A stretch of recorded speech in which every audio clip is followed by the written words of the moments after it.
Hello everyone, আসসালামু আলাইকুম। Welcome to Soma's blog. তো তোমরা কে কোথা থেকে দেখছো আমাকে কমেন্টে কিন্তু অবশ্যই জানাবে। আজকের রেসিপিটা কিন্তু থাকছে পার্ট 2। তোমাদের নিশ্চয়ই মনে আছে আমি একটা রেসিপি শেয়ার করেছিলাম, সেটা ছিল পার্ট 1 ফ্রাইড রাইসেরই। ওটা হচ্ছে পার্ট 1 ছিল, আর এটা হচ্ছে পার্ট 2। তো তোমরা যারা যারা দেখেছো এটা দেখে নিও। পুরো ভিডিওটা কিন্তু ধৈর্য সহকারে দেখবে এবং কমেন্ট, শেয়ার, লাইক অবশ্যই করবে, কারণ তোমরা যদি আমার ভিডিওটা না দেখো আমিও তোমাদের ভিডিওটা দেখতে পারবো না, আমাদের এঙ্গেজমেন্টটা পারবে না। সো সবাই সবাইকে সাপোর্ট করি, ছোট বড় সবাই একসাথে থাকলে আমাদের পেজটা অনেক গ্রো করবে। তো চলো শুরু করি আজকের যে ভিডিওটা। তো এখানে আমি ফ্রাইড রাইসের ফুল রেসিপিটা আজকে শেয়ার করতে যাচ্ছি তোমাদের সাথে। তো এই তো ফ্রাইড রাইসের জন্য ডিম নিয়ে নিয়েছি এখানে 4টা। ডিমগুলো আমি সুন্দর করে ফেটে নিয়েছি। এখন ডিমগুলো সুন্দর করে ভেজে নেব। ডিমগুলো ভেজে নেওয়ার পরে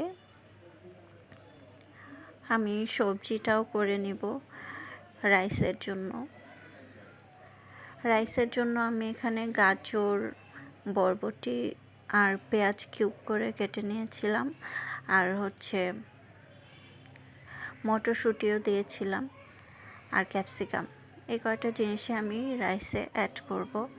তো এখন ডিমটা আমি ভেজে নিচ্ছি। দেখো কি সুন্দর করে আমি ডিমটাকে ভেজে নিচ্ছি, কিন্তু বেশি কিন্তু ভাজা যাবে না, ডিমটা হালকা ভাজতে হবে। বেশি ভাজলে ডিমটা ভালো লাগে না ফ্রাইড রাইসের।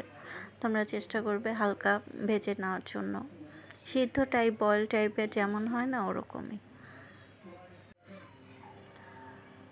তো আমার ডিমটা কিন্তু প্রায় ভাজা শেষ হয়ে যাচ্ছে।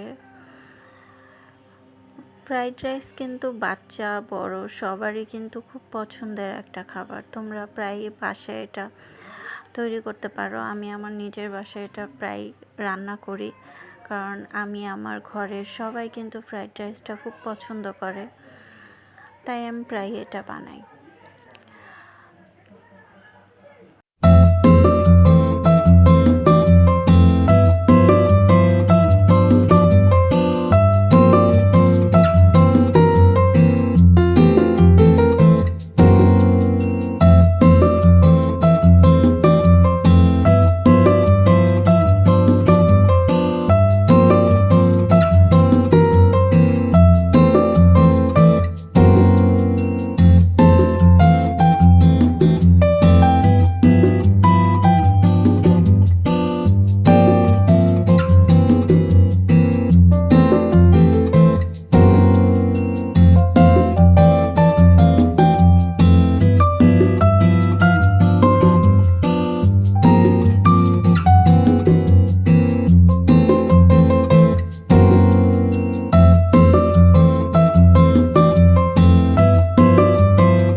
তো আমি এখানে রাইসের জন্য মটরশুঁটি, গাজর আর হচ্ছে বরবটি এগুলো সব দিয়ে খুব সুন্দর করে এটা ভেজে নেব।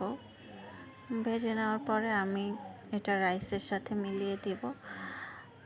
তো দেখতে থাকো ভিডিওটা। সবাই কিন্তু লাইক, কমেন্ট, শেয়ার অবশ্যই দিবে, জানাবে যে রান্নাটা কেমন হয়েছে, অবশ্যই কমেন্টে জানাবে। এখন আমি এটার মধ্যে ক্যাপসিকাম লাস্টে অ্যাড করে দিলাম। তোমরা চাইলে, আমি একরকম ক্যাপসিকামটা এখানে অ্যাড করেছি, তোমরা চাইলে কালারফুল করে নিতে পারো, রেড, ইয়েলো দিতে পারো। আমি এখানে শুধু গ্রিন কালারটাই ইউজ করেছি।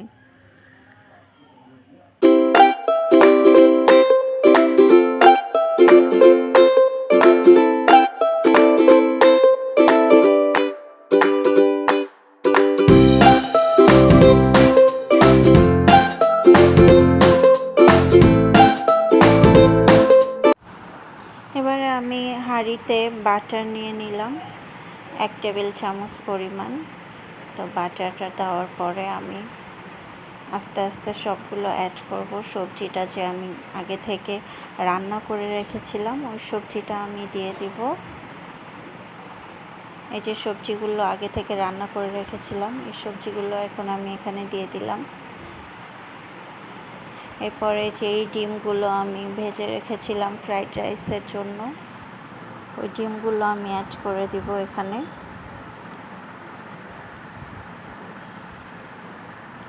ডিমগুলো দিয়ে দেওয়ার পরে এখন আমি একটু নেড়ে চেড়ে নিলাম, ভালো করে মিশিয়ে নিচ্ছি। এরপরে আমি এক এক করে সব ইনগ্রিডিয়েন্টসগুলো দিয়ে দিব এখানে। যেমন এখানে আমি একটু সয়া সস দিব, এই যে সয়া সস দিলাম 1 টেবিল চামচ পরিমাণ। তারপরে হচ্ছে টমেটো কেচাপ দিয়ে দিচ্ছি আমি। এটা তোমাদের পরিমাণ মতো তোমরা নিয়ে নিও, কারণ রাইসটা এখানে যতটুকু দিবে সেটার সাথে যেন খুব ভালো করে মিশে যায় অতটুকু কেচাপ দিতে পারো।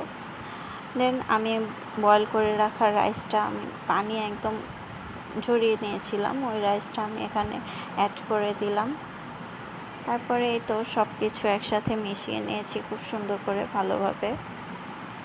আমার ফ্রাইড রাইসটা এখন রেডি।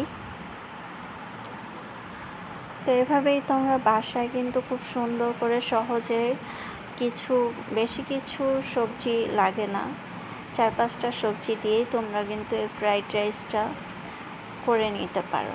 এটা কিন্তু বাচ্চারা বড়রা সবাই খুব পছন্দ করে। তো বাসায় এটা ইজিলি তোমরা বানিয়ে নিতে পারো আমার রেসিপিটা দেখে। তো এখন আমি ফ্রাই প্যানের মধ্যে তেল দিয়ে দিলাম। আমি চিকেনটা এখন করে নেব, চিকেনটা ফ্রাই করে নেব। তো এই জন্য আমি তেলটা গরম হতে দিয়ে দিয়েছি এখানে। দেন আমি এখানে ময়দা নিয়ে নিয়েছি, কর্নফ্লাওয়ার নিয়ে নিয়েছি আর মরিচের গুঁড়া নিয়ে নিয়েছি। এগুলো আমি খুব ভালোভাবে মিক্স করে নিব। এটা আমাদের চিকেনটা কোট করার জন্য আমি মিক্স করে নিলাম। খুব ভালোভাবে এগুলো একসাথে মিশিয়ে নিতে হবে। দেন আমি চিকেনগুলো কোট করে নেব এক এক করে। তোমরা দেখো কিভাবে আমি চিকেনটা কোট করে নিচ্ছি, এভাবে সবগুলো চিকেন কোট করে নেব।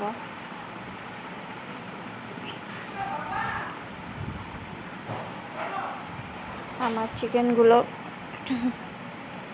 আমি ময়দা দিয়ে কোট করার পরে একটু পানিতে এটাকে ভিজিয়ে নিব। দেন আবার আমি কোট করব। 2বার কিন্তু আমি এই প্রসেসটা করব, ভালো করে খেয়াল করো তোমরা। আর এভাবে হাত দিয়ে চেপে চেপে আমি কিন্তু এটা ময়দাটা লাগিয়ে নিব যেন এটা পড়ে না যায়, ভাজার সময় যেন এটা ছুটে না যায়। তো সুন্দর করে কোট করে নেওয়ার পরে আবার আমি এখন পানির মধ্যে দিব। দেখো তোমরা আমি পানির মধ্যে কিন্তু চুবিয়ে নিলাম এটাকে। দেন আমি আবার ময়দার সাথে এটাকে মাখিয়ে নিব খুব ভালো মতন। এভাবেই তোমরা চিকেনগুলো সব কোট করে নেবে। সবগুলো চিকেনকে আমি এভাবে কোট করে নিব সুন্দর করে। দেন আমি এগুলো ফ্রাই করব।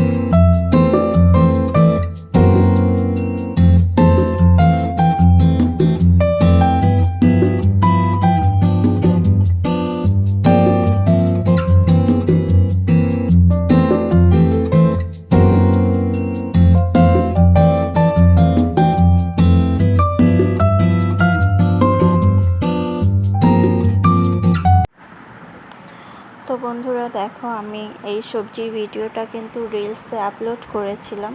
তো তোমরা সেটা পার্ট 1-এ দেখে ফেলেছো। আর এখানেও আমি একটু দেখিয়ে দিলাম। তো আমার পুরা ফ্রাইড রাইসের যে রেসিপিটা ছিল ওটা আজকে আমি তোমাদের সাথে শেয়ার করে ফেললাম। তো তোমরা লাইক, কমেন্ট, শেয়ার করতে কিন্তু ভুলো না। আমি নতুন, আমাকে বেশি বেশি সাপোর্ট করলে তোমাদের সাথে আমার এঙ্গেজমেন্ট বাড়বে, তোমাদের ভিডিওগুলো আমার সামনে আসবে, আমার ভিডিওগুলোও তোমরা দেখতে পারবে ইজিলি। তো হিংসাহিংসি না করে চলো সবাই সাপোর্ট করি, সবাইকে বন্ধু হয়ে যাই। আর তোমরা সবাই কমেন্টে জানিও যে আমার ফ্রাইড রাইসের রেসিপিটা কেমন হলো। আর সবাই ভালো থাকবে। আল্লাহ হাফেজ।